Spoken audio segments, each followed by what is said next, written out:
So nitrogen exists in both organic and inorganic form in the environment. In the organic form, they are found in amino acid, nucleic acid, and the inorganic form, they are found in nitrogen, ammonia, and nitrate. When any mineral nutrient is incorporated into organic substances, they are said to be as nutrient assimilation. Okay, so like when any mineral nutrient, like when nitrogen is assimilated or incorporated into organic substance, for example in pigments, in enzyme cofactors, in lipids, in nucleic acids, now this process is known as nutrient assimilation. The nitrogen and sulfur are two mineral nutrients. When they are assimilated, they require large amount of energy. So they are the most energy requiring reactions in living organisms. Now we already discussed that nitrogen exists in different forms in the environment. They are converted from one physical forms to another. So the major transformation includes biological nitrogen fixation, which we have already done in part 1. How it happens by the symbiotic association we have done in part 1, and in ammonification what happens we will discuss in the next few steps. So about in today's class we will discuss about ammonification and nitrification. Now biological nitrogen fixation is what? This is a process of reduction of molecular nitrogen into ammonia. We discussed already. So I prefer that you please watch that part 1 video, then you watch this video. Now, the ammonia which is formed, this is the first stable product of biological nitrogen fixation. Now, most of the nitrogen fixation which occurs in the environment is by biological nitrogen fixation. Okay, maximum of the nitrogen is due to biological nitrogen fixation which is available to the plants. Now ammonification is what? This is when organic nitrogen is converted into ammonium. It is by bacteria and fungi. Okay, and most of the form of nitrogen which exists in the soil is in the organic form. Now we will study about nitrification in detail. So nitrification occurs in 2 steps. It is divided into 2 steps. Now the first step is the conversion of ammonium ions into nitrite, and this nitrite is converted to nitrate. Okay, so different bacteria are involved in each of the steps. In the first step, the bacteria involved is Nitrosomonas, as you can see, and in the second step, that is a conversion of nitrite to nitrate, the bacteria involved is Nitrobacter. Now this reaction is very important because questions are asked from here. Okay, now these all are carried by prokaryotic organisms as we discussed. Okay, and this process of conversion in nitrification, what happens? Ultimately, the overall reaction is conversion of ammonium to nitrate. And there is an intermediate step which is the formation of nitrite. So this process is completed into 2 steps. Okay, and this process is known as nitrification.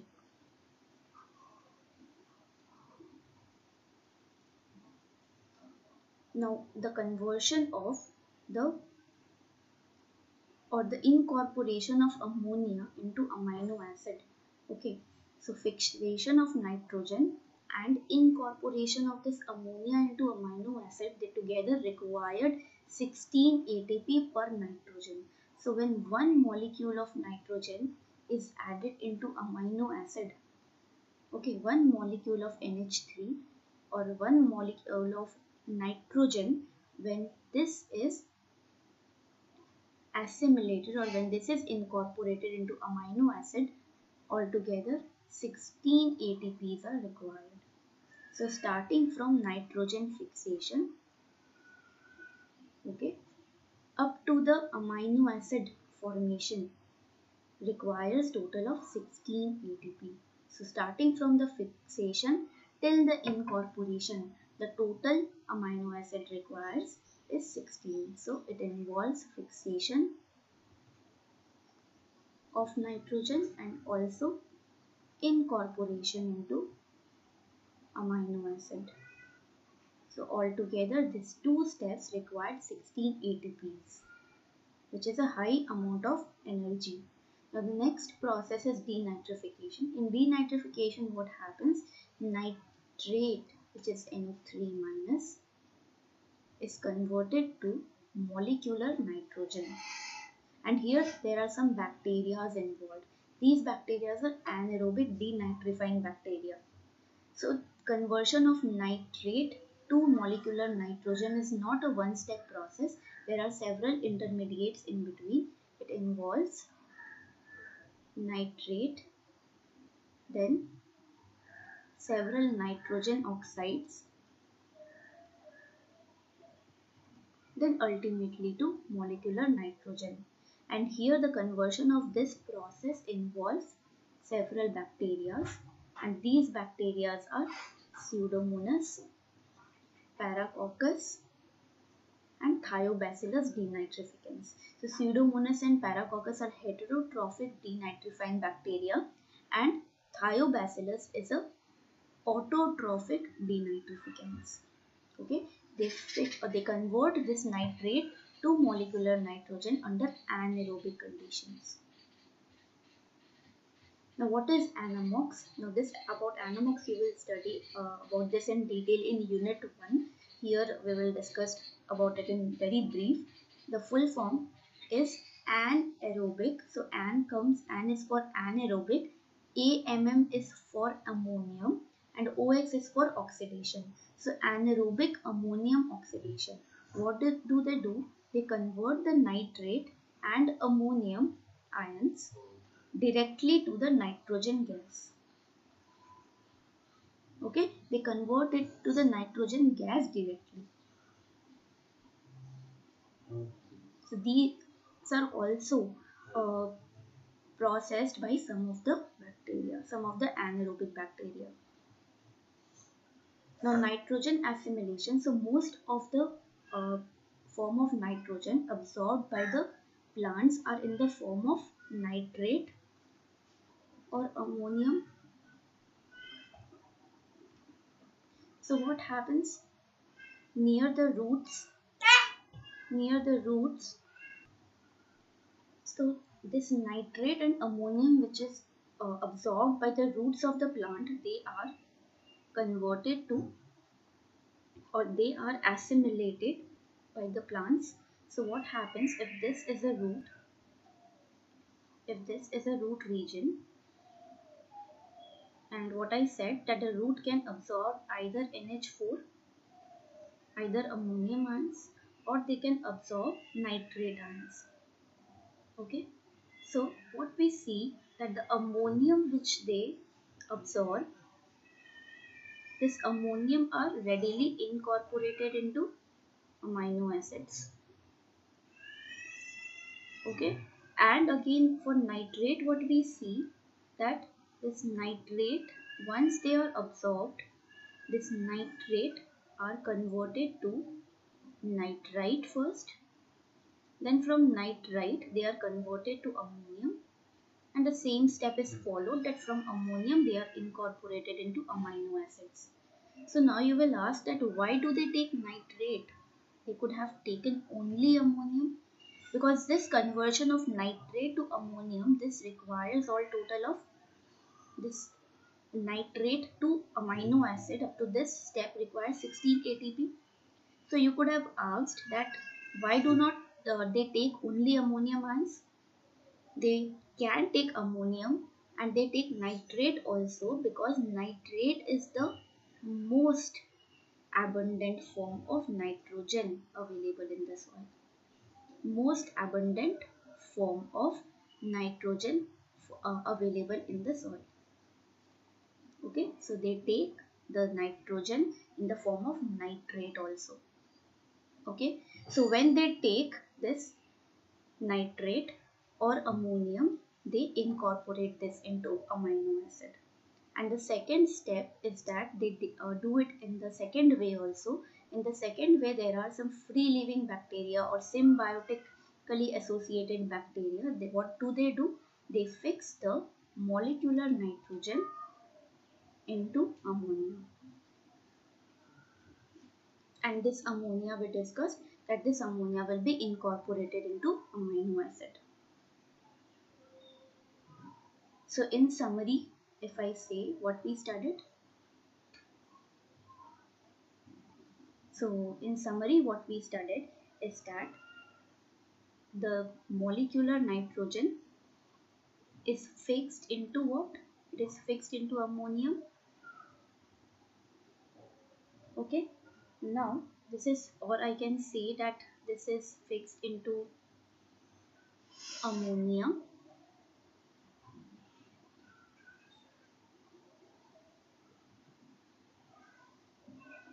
After that, this ammonium is converted to nitrite and then to nitrate. Okay, so the fixation of molecular nitrogen to ammonia is what we studied. This process is named as nitrogen fixation. The name of this process is nitrogen fixation. And the conversion of ammonium to nitrate, this process is known as what? I'll change the color. This process is known as nitrification.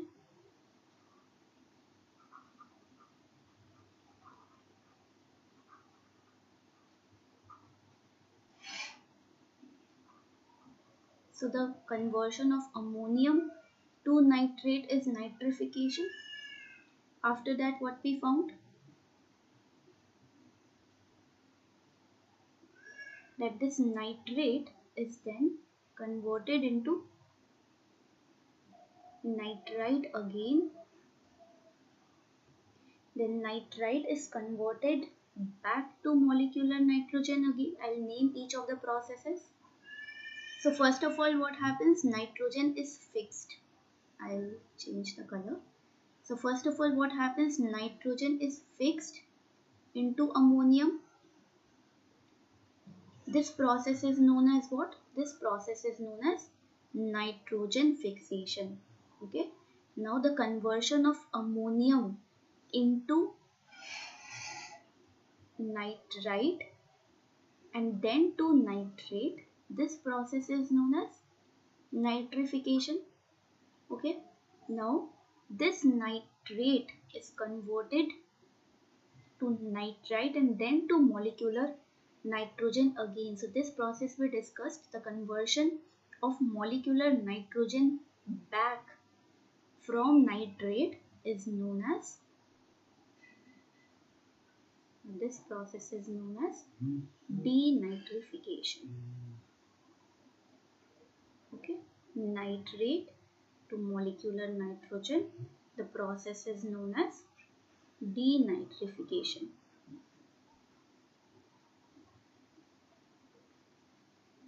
Okay, now this conversion of nitrite to ammonia, this conversion of nitrite to this molecular nitrogen is not a one-step process. It involves several intermediates in between. What are the intermediates?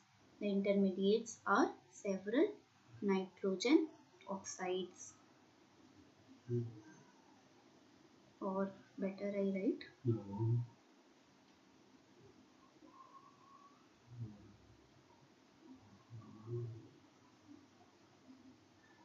So here several nitrogen oxides are involved. Okay.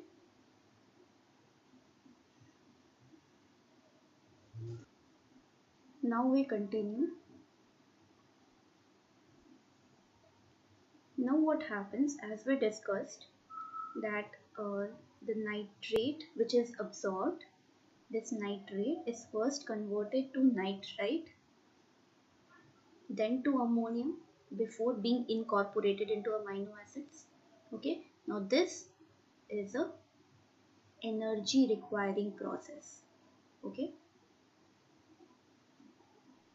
see, the transport of nitrate into the root cells is an active process, and there is a proton gradient which is formed by H plus ATPase.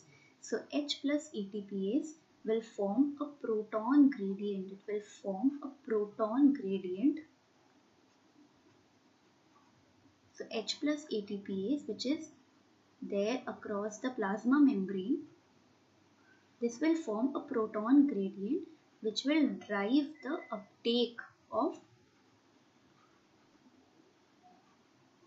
nitrate. Okay, it will drive the uptake of nitrate against concentration gradient. Okay, so uptake of nitrate through the plasma membrane is an active process. Since this nitrate is a charged molecule, it cannot diffuse on its own passively. As we discussed, any charged molecule require the energy to be transported inside. Okay, so this is through the H plus ATPase, okay, which will generate the proton gradient, and this will drive the uptake of nitrate against the concentration gradient. So remember, the uptake of nitrate or the transport of nitrate into the root cells is an active process. Now this nitrate is converted into ammonia, we discussed. Nitrate is converted to ammonia, we discussed. This is a two-step process. So nitrate is first converted to nitrite, then nitrite is converted to ammonium. Okay, so first step occurs in cytosol and the second step occurs in chloroplast. Okay, we will discuss about each and every step in detail. So see, the first step occurs in cytosol, and the enzyme required here in the first step is nitrate reductase. Okay, the enzyme required is nitrate reductase, and in the second case the enzyme required is nitrite reductase, because nitrite is reduced. So here it's nitrite reductase. Now what we see the overall reaction here. Nitrate is reduced to nitrite, and the electron donor here is NADPH. So remember, NADPH or NADH, if it's NADH, that means it's occurring in mitochondria. Okay, and if it's mainly it depends on the plants, NADH here is the most common form of electron donor. So it depends on the plant whether it's NADPH or NADH. Different plants, some plants have NADPH as the electron donor and some have NADH as the electron donor. Now NADH is the most common one. Okay. So there was once a question that the electron donor is NAD plus or NADP plus, but actually the electron donor is NADH. It should be there for the donor one. Now nitrate reductase, if we study about the detail or the subunits of the nitrate reductase, we find that the nitrate reductase composed of two identical subunits. Okay, two identical subunits are there like this. These are two identical subunits, and each subunits have three prosthetic groups. Each subunit have three prosthetic groups. Okay, they are exactly same. Now one subunit includes FAD, second includes heme, is an iron containing protein, and the third includes molybdenum complex. So do not confuse the CO with cobalt. This is molybdenum and CO stands for complex. Okay, and here the electron donor is what we already discussed. The electron donor is NADPH or NADH. NADH is the most common one, so I am explaining with that. Now here what happens? The molybdenum complex also contains one organic molecule named as pterin. Sometimes the question comes, pterin is attached with which part of the nitrate reductase? It is attached with the molybdenum complex. Okay, so it's a part of nitrate reductase or nitrite reductase. So remember, we are studying about nitrate reductase now. So pterin is a part of nitrate reductase. Now nitrate reductase is the main molybdenum containing protein. Nitrate reductase is the main molybdenum containing protein. So when this molybdenum is absent or deficient in the plant, what happens? The enzyme cannot work because molybdenum is the main mineral nutrient for the enzyme to work. So in that case, what will happen? Nitrate will not be converted to nitrite. So if molybdenum is not there, then nitrate will not be converted to nitrite. In that case, nitrate will be accumulated in a high rate in the plants. Okay, so molybdenum deficiency causes the accumulation of nitrate in the plant because nitrate cannot be converted to nitrite in that case. Now see the model. It consists of two identical subunits. Each subunit contains three prosthetic groups 1, 2 and 3. So what happens? NADH here, it binds at the FAD binding site. Okay, NADH binds at the FAD binding sites and it initiates 2 electron transfer from the carboxyl terminus through the Him and molybdenum complex and finally to the N terminus. So electrons are moving from the carboxyl terminus to the N terminus. In the N terminus region, the nitrate is reduced to nitrite. Okay, so in molybdenum complex region, the electron is transferred to nitrate, which ultimately forms nitrite. Okay, so in which region is nitrate reduced? Nitrate is reduced in the N terminus region near the molybdenum complex. Okay. So we now have to know about the factors which affect the nitrate reductase. So light carbohydrate levels and other environmental factors, what do? They stimulate a protein phosphatase activity which dephosphorylates several serine residues on nitrate reductase. So nitrate reductase, if I say, they have several serine residues. Okay, they have several serine residues and these serine residues are phosphorylated. If I say they have serine residues, they are phosphorylated. When these serine residues are phosphorylated, the enzyme is inactive. Okay, the enzyme in that case is inactive.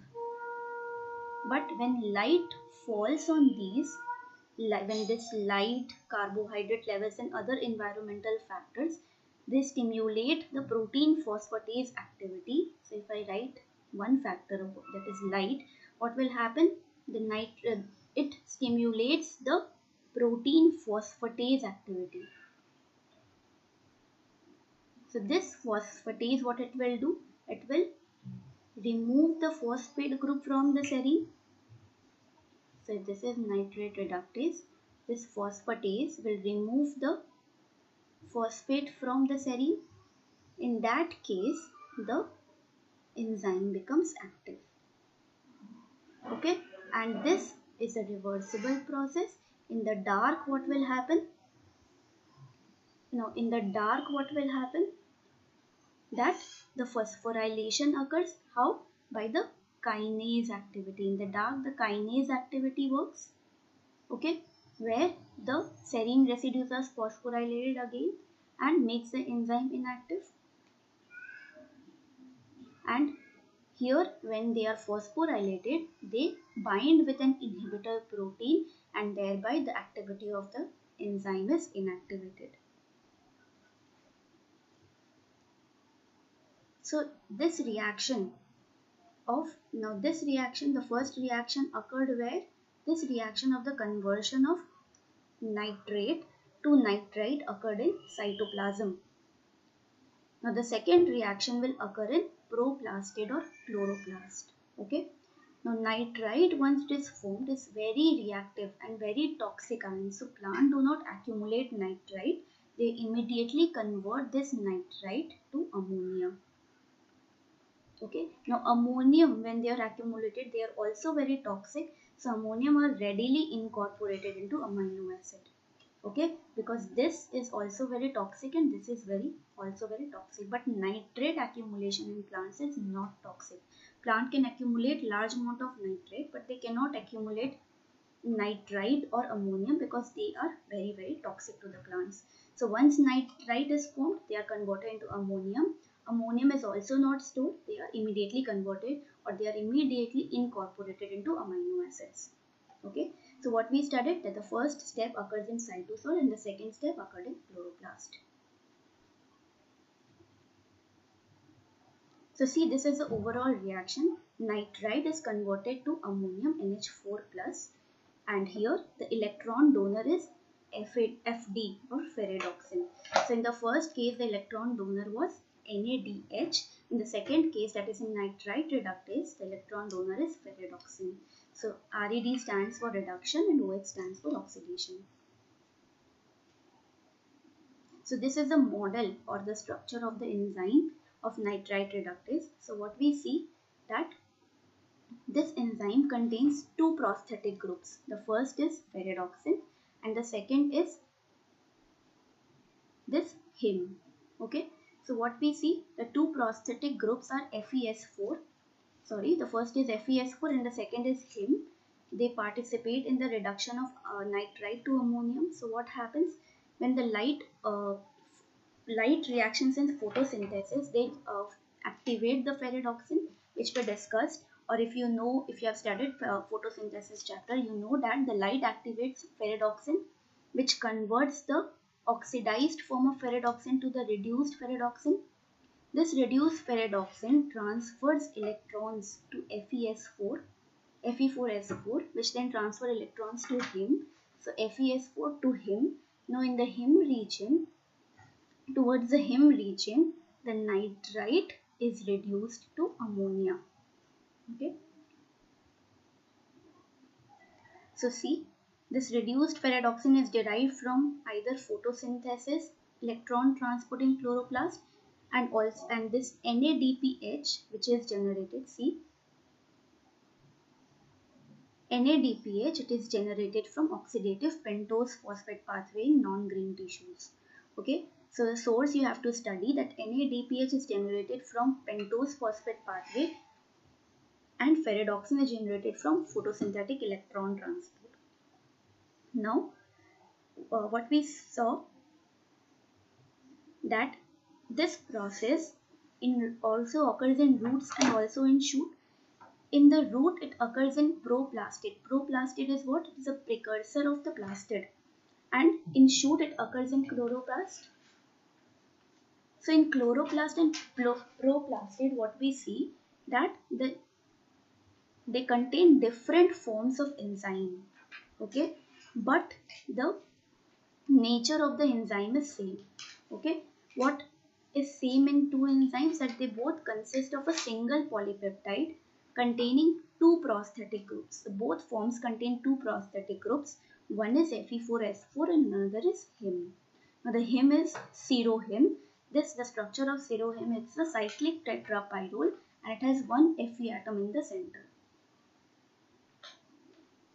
Now this nitrate reductase, what we saw, this reaction is occurring where? This is occurring in chloroplast.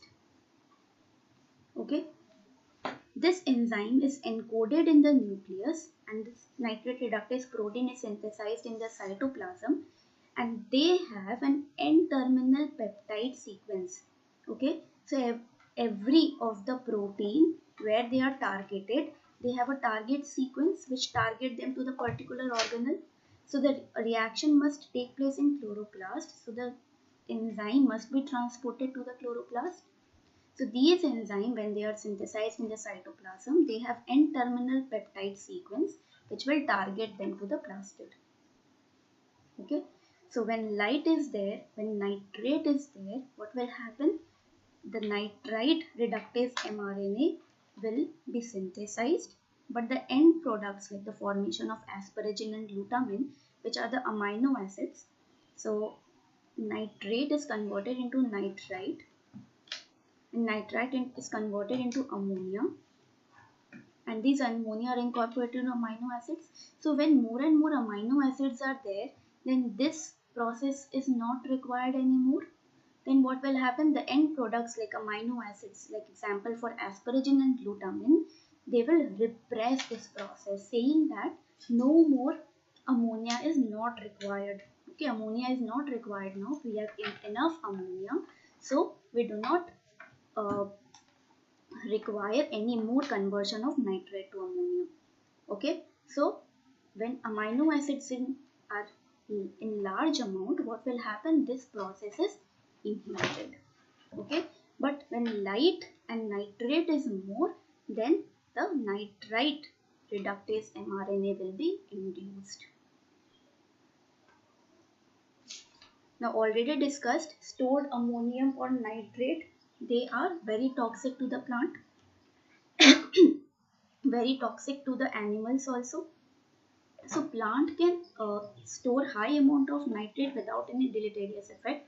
But when human consumes any plant material which has high amount of nitrate, then what happens? They have a disease called methemoglobinemia. Now in this disease, what happens? The nitrate accumulated plant which they eat inside the organism, inside the animals, in the humans and animals, what happens? This nitrate is converted to nitrite. Now this nitrite is combined with hemoglobin, and when nitrite combined hemoglobin accumulates, this hemoglobin can now not bind with oxygen. Okay, so when hemoglobin binds with nitrite, they cannot bind oxygen. So this what occurs in methemoglobinemia. This occurs when an organism enters the plant food rich in nitrite. Now what happens? Some humans and other animals, they also convert nitrate into nitrosamines. Now these nitrosamines are potent carcinogens. Now also we discussed high amount of ammonium are also toxic to both plants and animals. Now why? What do ammonium do?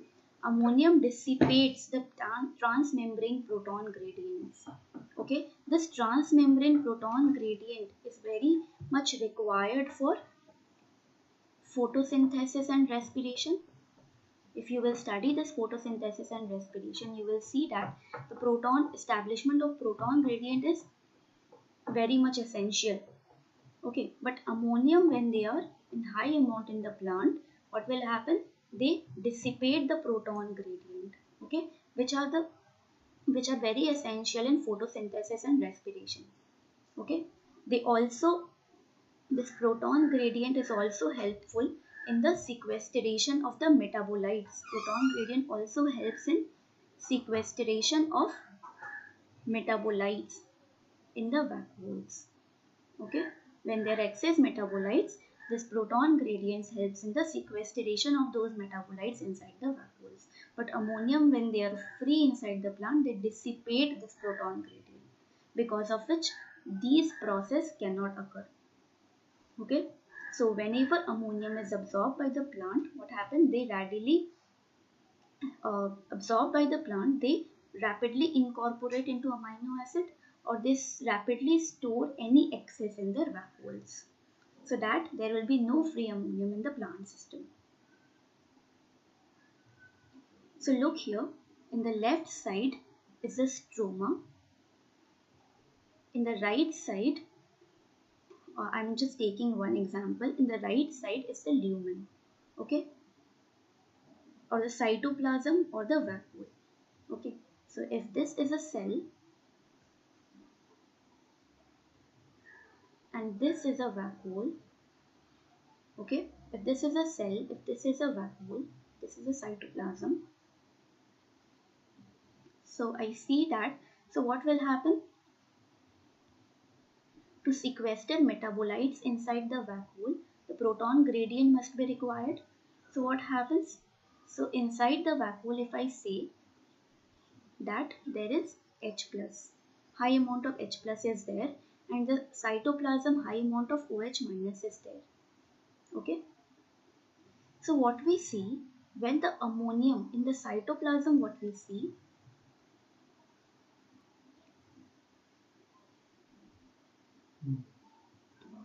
that in the cytoplasm the pH is high.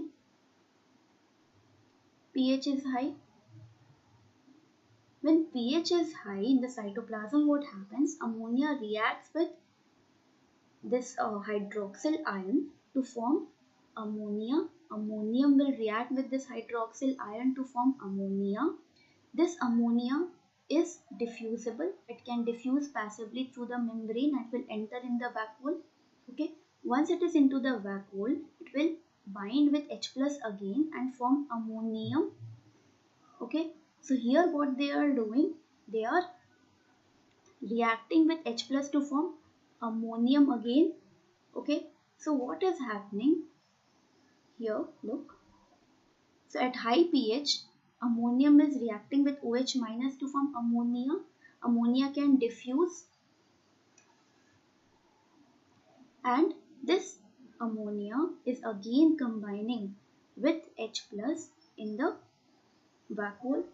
So ultimately what we see, that the net result shown is that both OH minus concentration on the left side and the H plus concentration on the right side have been diminished. Okay. So see, so here the gradient is formed, that here it's high pH, here it's low pH. Okay. So here they are again taking up H plus and forming NH4 plus. So in this way what they are doing, they are dissipating the gradient. Okay. So OH concentration on the left side and H plus concentration on the right side have been diminished. So in this way they dissipate the gradient. No, so once ammonia is formed, they are rapidly incorporated into either amides or urids. Okay, they are first incorporated into asparagine or glutamine, and in the urid form, they are incorporated to form allantoin, allantoic acid, and citrulline.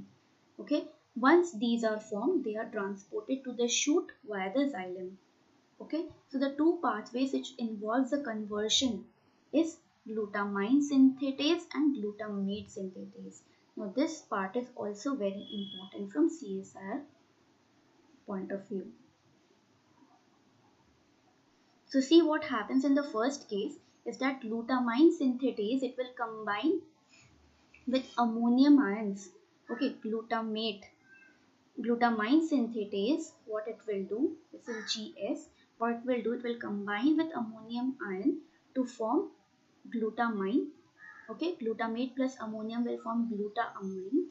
This process requires 1 ATP and one divalent cation is required, which can be magnesium, manganese or cobalt as a cofactor.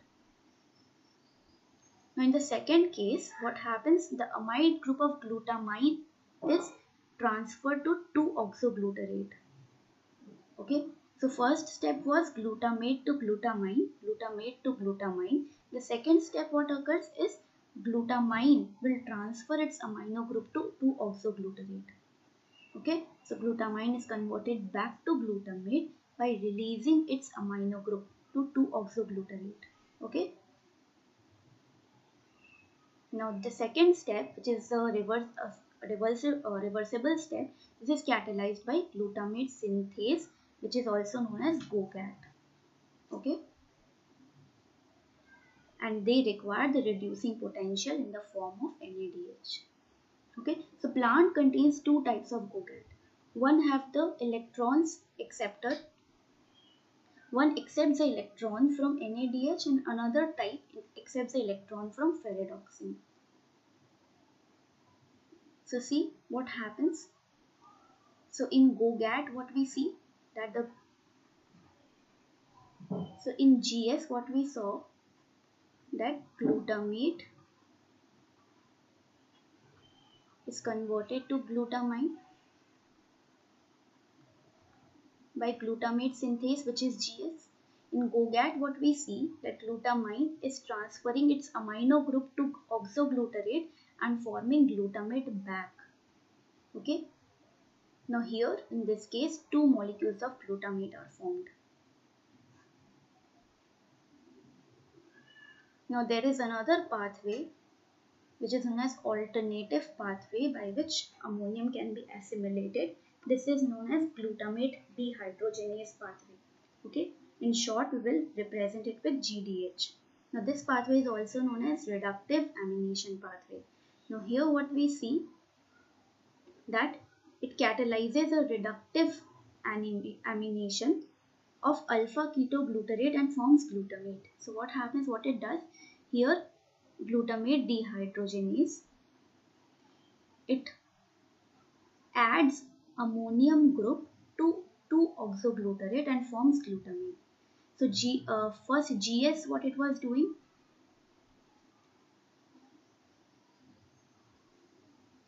so here what happens, the donor is the glutamine. From glutamine NH4 plus will be transported to 2-oxoglutarate and forming glutamate. So here also same thing is happening, that ammonium group, instead of writing glutamine, here ammonium group is written, which is combined with 2-oxoglutarate to form glutamate. So in GOGAT also glutamate was formed, and through the GDH pathway also glutamate is formed. Okay. Now this enzyme either uses NAD plus or NADP plus. Okay. So the NADH dependent form of GDH is found in mitochondria. So this NADH dependent form is found in mitochondria, and NADPH dependent form is localized in the chloroplast. Okay, so this form is found in mitochondria. Whenever phosphate group is there, remember this is used in chloroplast. Now the summary of the 4 pathway we studied. The first is a GS-GOGAT pathway. In this pathway, the glutamine and glutamates are formed. Okay, and here the reduced cofactor is ferredoxin for green leaves and NADH in non-photosynthetic tissue. Now in alternative pathway, in GDH pathway, what we see that glutamate is formed, and here NADH or NADPH is the reductant. Now in the third case, what we see that the amino group is transferred from glutamate to 2-oxaloacetate to form aspartate. So see, in the third case what we see that amino group from glutamate is transferred to oxaloacetate to form aspartate. The third case is the formation of aspartate. Okay. From glutamate, how? So this is a transamination reaction in which the amino group is transferred from one amino acid to another. Okay, amino group is transferred from one amino acid to form another kind of amino acid. Okay, so here glutamate transfers this amino group to oxaloacetate and forms aspartate, and in the fourth case, asparagine is formed by the transfer of the amino group from glutamate to aspartate. So this is aspartate.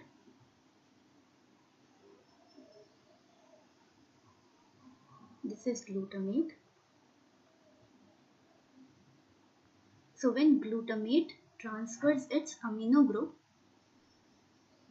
to aspartate, then what is formed? Asparagine is formed. So this is how different kinds of amino acids are formed. Okay. So first is GS reaction, in which glutamine is formed from glutamate. Second is GOGAT reaction, in which glutamates are formed back. In the third case, which is the GDH reaction, here the glutamates are formed again by the transfer of ammonium group to 2-oxoglutarate. In the third case is a transamination reaction, where the amino group from glutamate is transferred to oxaloacetate to form another kind of amino acid, which is aspartate. In the fourth case, the amino group from glutamate is transferred to aspartate again. First it was formation of aspartate, then the second amino group will be added to aspartate to form asparagine. Asparagine have two amino groups. Okay. So the formation of different kind of amino acids is known as transamination reaction, in which the amino group are transferred from one amino acid to another. And here the enzyme required is aminotransferase. So every transamination reaction requires pyridoxal phosphate as the cofactor. The common name is vitamin B6. Now these aminotransferases are found in different organelles. They are found in cytoplasm, chloroplast, mitochondria, glyoxysomes and peroxisomes. So see one example of aminotransferase. What happens? The glutamate, when it reacts with oxoglutarate, oxaloacetate will transfer its amino group to oxaloacetate. Okay, so which forms aspartate. Okay, here the enzyme required is aspartate aminotransferase. Okay, here the amino group from glutamate is transferred to the carboxyl atom of aspartate. Now these amides and urides, which are different forms of nitrogen, they are transported via the xylem to the shoot. Okay, so amides, which are the principally amino acids, as amides, which are asparagine or glutamine, they are exported by temperate region legumes. Okay, and urides are exported by the legumes of tropical origin, such as soybean, kidney bean, peanut, etc. So which plant exports amides, which plant exports urides? Amides are transported by temperate region legumes and urides are transported by tropical region legumes. Okay. So nitrogen fixing legumes can be divided into amide exporters or uride exporters. Now urides include allantoin, allantoic acid and citrulline. What is allantoin? This allantoin is formed from uric acid in the organelle named peroxisomes. And this allantoic acid is synthesized from allantoin in the endoplasmic reticulum. Now how citrulline is synthesized is not yet determined now. Now all these are transported via the xylem to the shoot, where they are catabolized into ammonium back. Okay, because the transportation of ammonium is very toxic, so they are incorporated into amino acid, then they are transported, then they are again broken down to incorporate into different amino acids. So this is the whole pathway of ammonium assimilation. Now biological nitrogen fixation is like by prokaryotic organism how this occurs. Now this biological nitrogen fixation is what? Nitrogen exists in the atmosphere in the triple bonded state, and the breaking of, like this molecular nitrogen exists in the triple bonded state, and breaking of this to form nitrate or nitrite, to nitrite or to ammonia, it requires high amount of energy. Okay, now this process can be achieved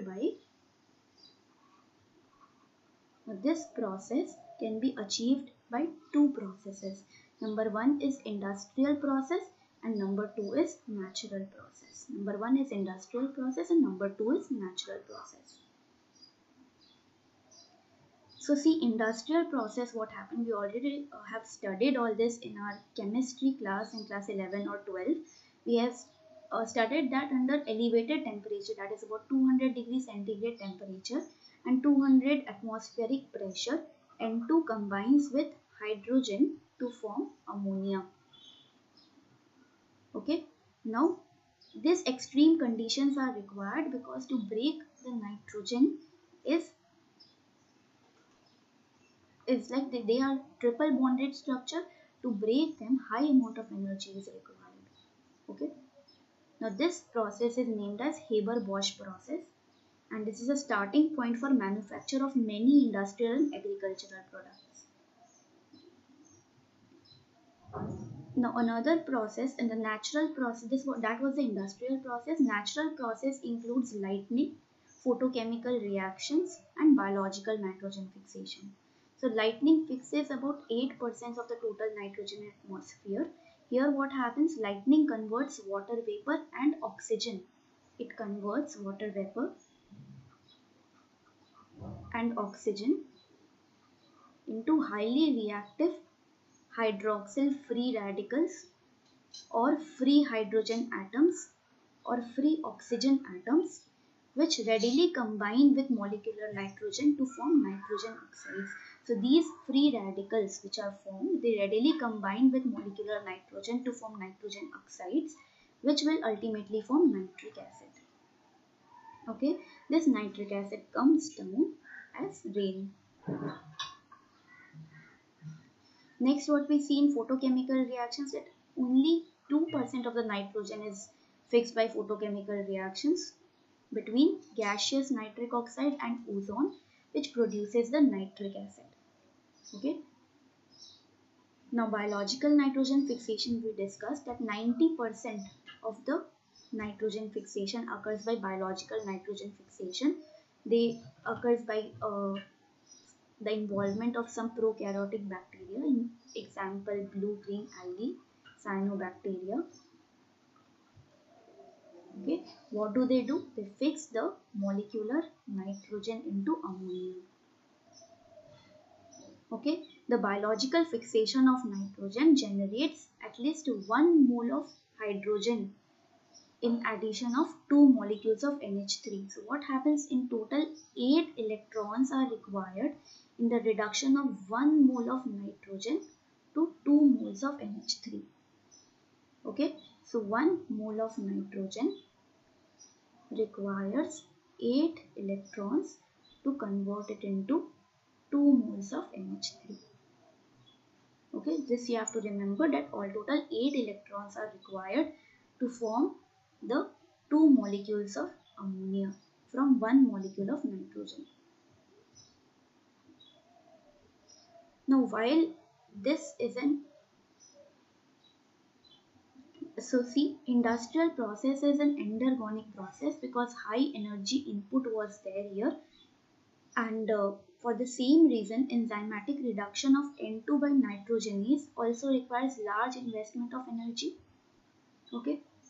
Now here, the overall reaction is highly exergonic. Ammonium production is limited by the slow operation of nitrogenase complex.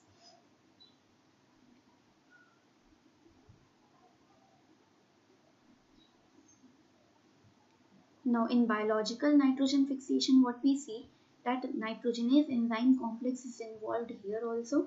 So molecular nitrogen is converted to ammonia requiring 8 electrons and 16 ATP molecules. Okay. Here different types of nitrogenase complex uses either molybdenum or vanadium or iron as their metallic component. Any of the three can be the metallic component of the nitrogenase complex. Now this nitrogenase enzyme complex, it can be separated into two components. One is the dinitrogenase reductase, also known as Fe protein, and another is a dinitrogenase. One is dinitrogenase reductase, also known as Fe protein, and the second is dinitrogenase, which is also known as MOFE protein. Okay, they both require each other to show the catalytic activity. Neither of MO or Fe have the catalytic activity of their own. Okay. Now the first one, that is the dinitrogenase reductase, which have the Fe protein. This Fe protein is very small, have around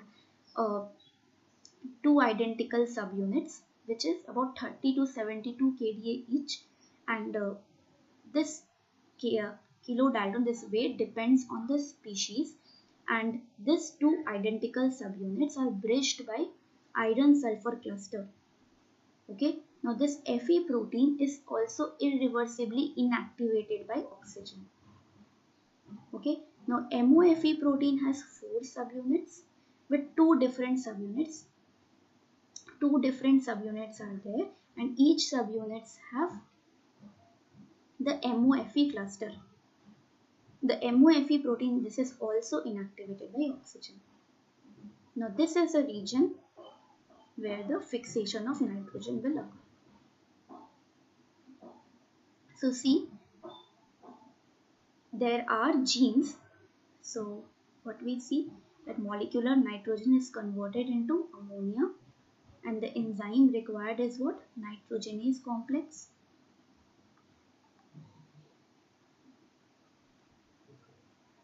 Now there are some genes which are involved in the synthesis of nitrogenase complex known as Nif genes. Okay. There are another kind of genes known as Fix genes.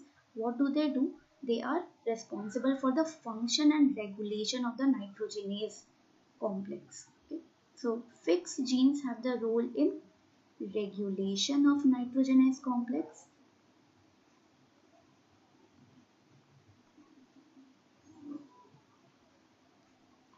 and Nif genes have the role of synthesis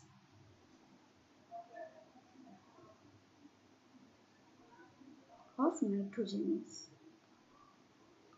Fixed genes are also known as the accessory genes. Okay. So see, this is the nitrogenase enzyme complex. Here two subunits are required. This is the first one is dinitrogenase reductase, which consists of Fe protein. Okay. And the second one is dinitrogenase, which consists of MOFE protein. Okay. So this ferredoxin, which is activated in presence of light, they are converted into reduced ferredoxin. This reduced ferredoxin, what happens? This reduced ferredoxin, they convert the oxidized form of iron to the reduced form of iron. See the arrow? They convert the oxidized form of iron to reduced form of iron. This reduced form of iron, what do? They reduces the MOFE protein. Now near the MOFE protein, the molecular nitrogen is reduced to ammonia. Okay. Now this ATP, which is binding to the Fe protein, it is thought to cause a conformational change in Fe protein that facilitates this redox reactions. Okay, so the reduction of N2 occurs near MOFE side. So in total 16 ATPs are required for the reduction of one molecule of nitrogen. Okay.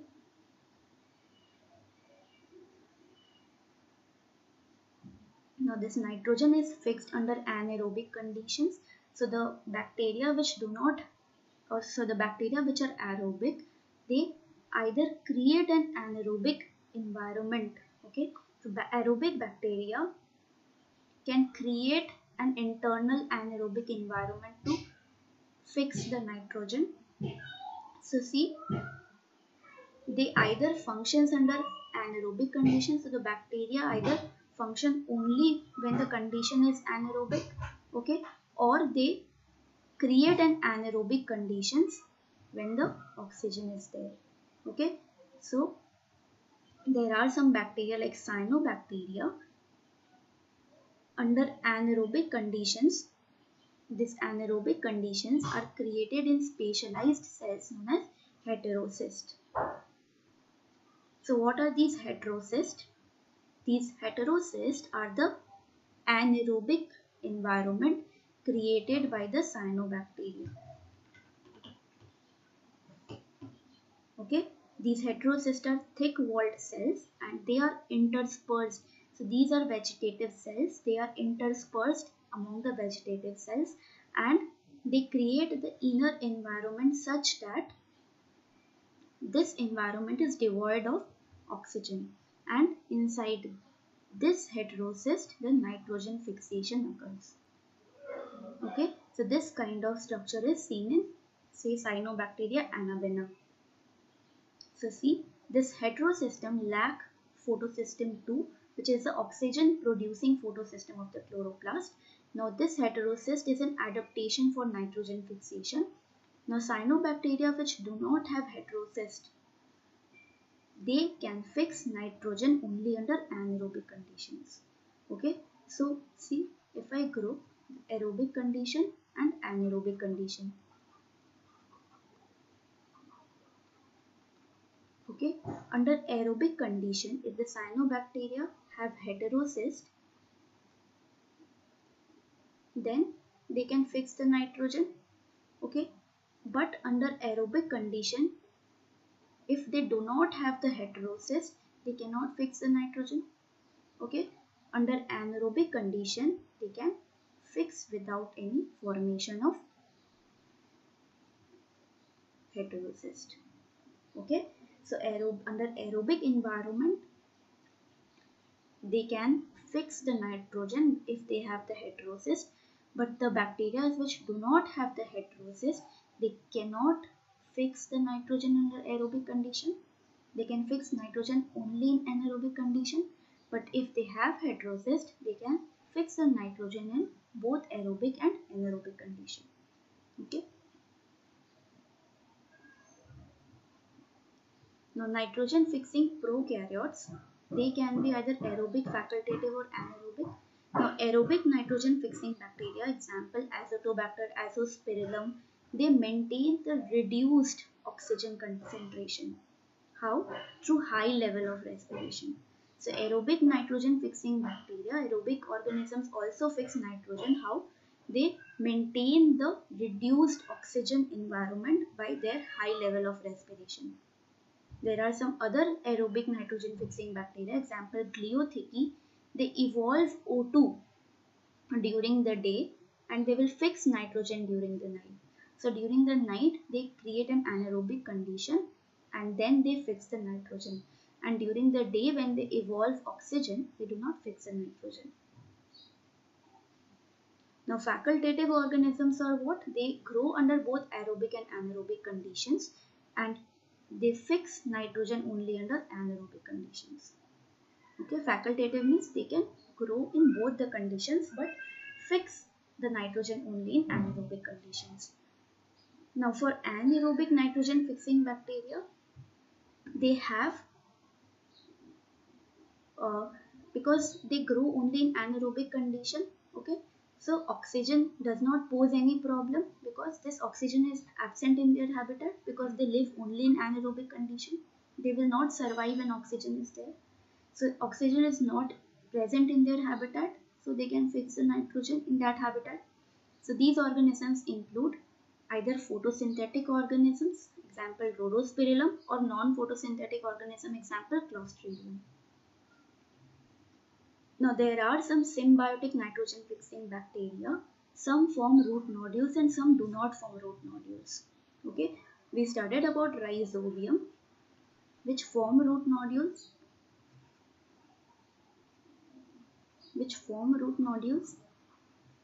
But another example is Annabena azola. So legume Rhizobium is an association where root nodules are formed. Another is Annabena and azola association, okay, which do not form root nodules. So how this association occurs? Where the Annabena bacteria lives. So see, Annabena is a nitrogen fixing cyanobacterium. They lives in the fronds. Now fronds are the leaves of the fern. Okay, they lives in the fronds of the pores in the fronds of azola. Okay, now there are some organisms which bear nodules on the root like Rhizobium, but there are another organisms which bear the nodules on the stem, example Sesbania. Okay, now we studied that only leguminous plants are involved in the symbiotic association with bacteria, but there are some non-leguminous plants also which helps in the association with the bacteria to form the nitrogen. So example of that bacteria is Frankia. So non-leguminous plant like Alnus or Myrica or Casuarina, they are the non-leguminous plants. When they make a symbiotic relationship with Frankia, okay, so these are the non-leguminous plants. When they make the association with Frankia, okay, they also fix the nitrogen.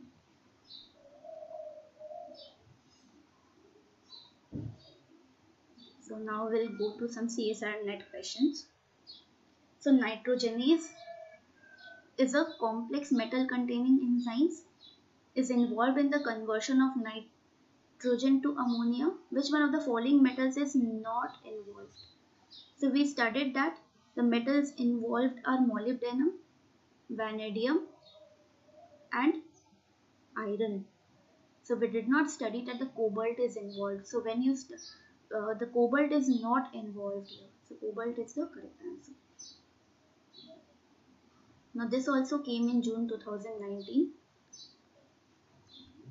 Only members of the plant kingdom and many bacteria have capability of biological nitrogen reduction. In this regard, following statements are given. Nitrogen is normally taken by the plant in their fully oxidized form, like fully oxidized form is N2, but needs to be reduced. Reduced form is NH3. Before incorporation into organic molecules. So before incorporation into organic molecules, they must be first converted into ammonia. This is correct. Now conversion of oxidized nitrogen into reduced nitrogen needs energy in the form of NADP+. Okay, so oxidized form to reduced form requires what? Hydrogen. Okay, and the energy. So here the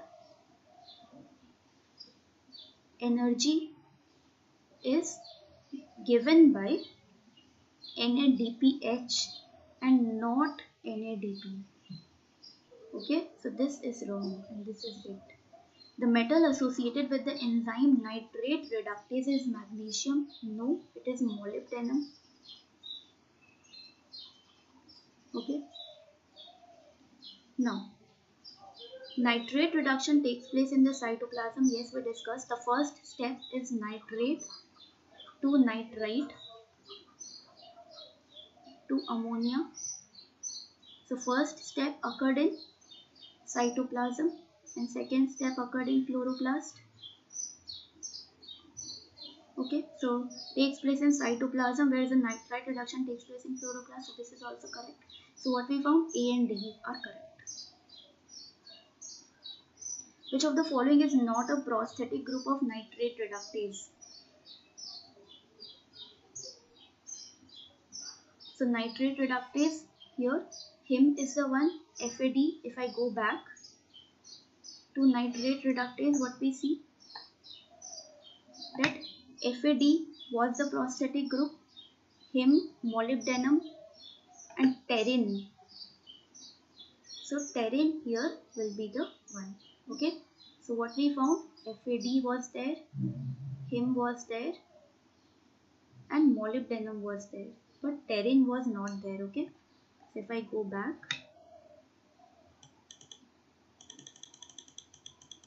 to the structure of nitrate reductase, what we see,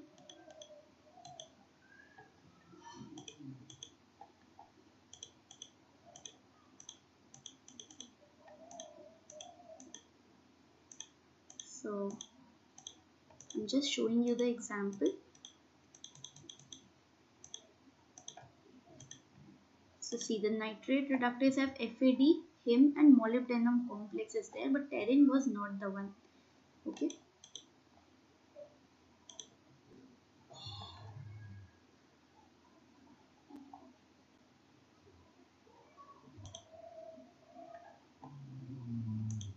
Next, which one of the following essential micronutrient is associated with the urease enzyme? So this one will be nickel.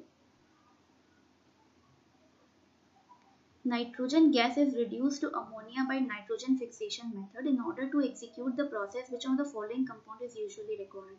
So we saw ATP is required. Now these questions I have included Please solve these questions on your own, and please comment your answers, and if any question is there, you can ask.